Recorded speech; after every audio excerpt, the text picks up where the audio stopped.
The Botanical Gardens in Erlangen, an almost magical place for nano-optics physicist Vahid Sandoghdar. An unusual world. A lot of physics is involved here, lots of mechanics, lots of material science. The texture is quite interesting. The smaller, the more fascinating. I believe that this infiniteness is something quite profound, the infiniteness of questions. His world is the world of nanoparticles. These are smaller than 1,000th of a millimeter and are everywhere, in the body, the environment, the air. We are making things visible. If something exists, then we can make it visible. The only question is what method we should use to make it visible. We are at the Max Planck Institute for the Physics of Light in Erlangen. The team of one of the institute's directors, Professor Sandoghdar, has developed a highly precise method for determining nanoparticles. In the future, this may play an important role in the early detection of diseases. My name is Kashkanova. I am a postdoc in Vahid's group, so I developed the iNTA from the start. My name is André Gemeinhardt. My work involves using microscope technology to make these small particles visible.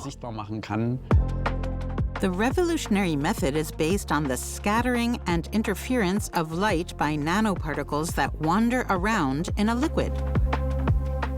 The first step was to combine iSCAT as a microscopy method, which the group had been using for quite some time, with the discovery that the contrast of a particle can not only be used to look at it directly, but also to look at how it moves in a liquid, to track diffusion, and to determine how large the particle is based on how rapidly it moves. A laser beam is directed at the particles, which scatter the light. This requires a laser with specific wavelengths, high power, and exact calibration. What we do here is we use interference to boost our signals, so we can measure more than 100 times faster than the other techniques, which means we get more than 100 times more points in our trajectories, and we're much more precise in the size determination. In addition, we also measure the contrast, the iSCAT contrast, and from that contrast we can figure out afterwards the refractive index by combining it with the size. Nanoparticles also come into play as delivery systems for vaccines, whether for biomedicine, the pharmaceutical industry, or material science. The potential applications are vast. So you already see the particles moving around. They come in and out of focus, so therefore you see how their contrast also changes.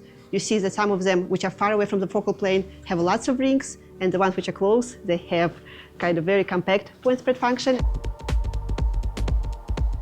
What they are doing is moving aimlessly, so to speak, by colliding with the molecules of the liquid. And we make interferometric images. Those are the rings we see here.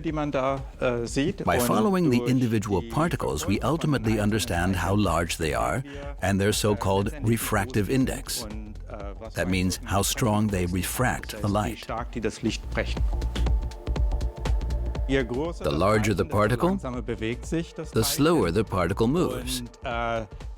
So when we analyze the trajectory, we notice how quickly a specific particle is moving.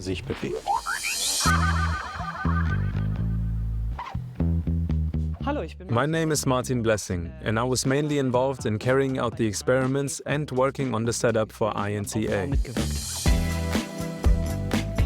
Cut, thank you.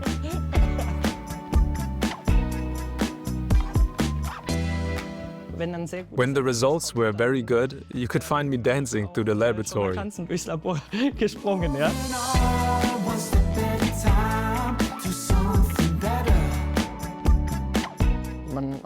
You are working towards a goal. You want to improve the sensitivity, you want to reach certain milestones.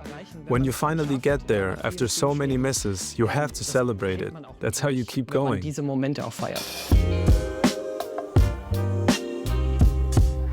So I'm Alexey Shkarin, and I was mostly working on instrumentation, so electronics and software, things like that.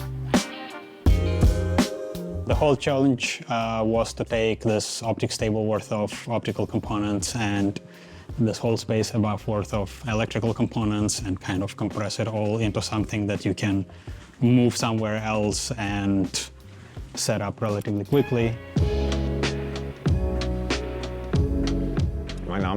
My name is Tobias Utikal. I am a scientist in the nano-optics department and have been studying nano-optics for many years.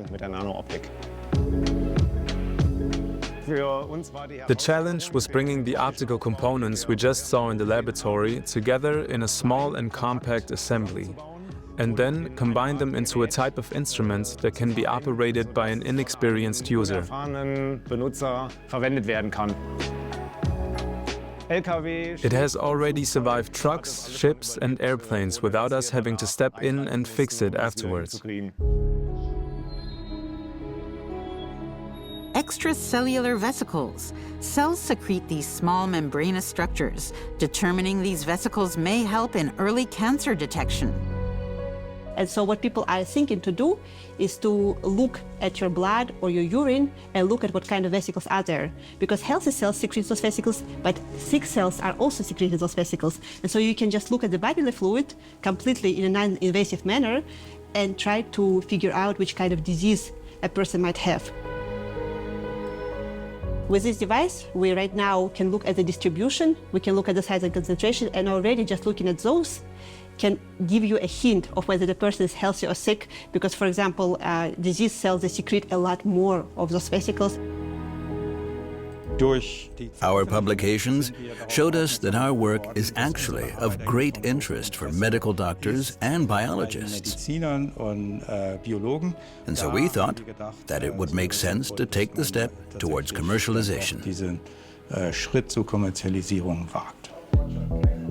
Going from fundamental research to a market launch, an unusual step. Well, it is a milestone at the very least in my life, I would say, yeah. It can actually do something useful for the humanity, and I think that's really cool. A dream team with its own special dynamics. This is pure physics. A success story definitely worth celebrating.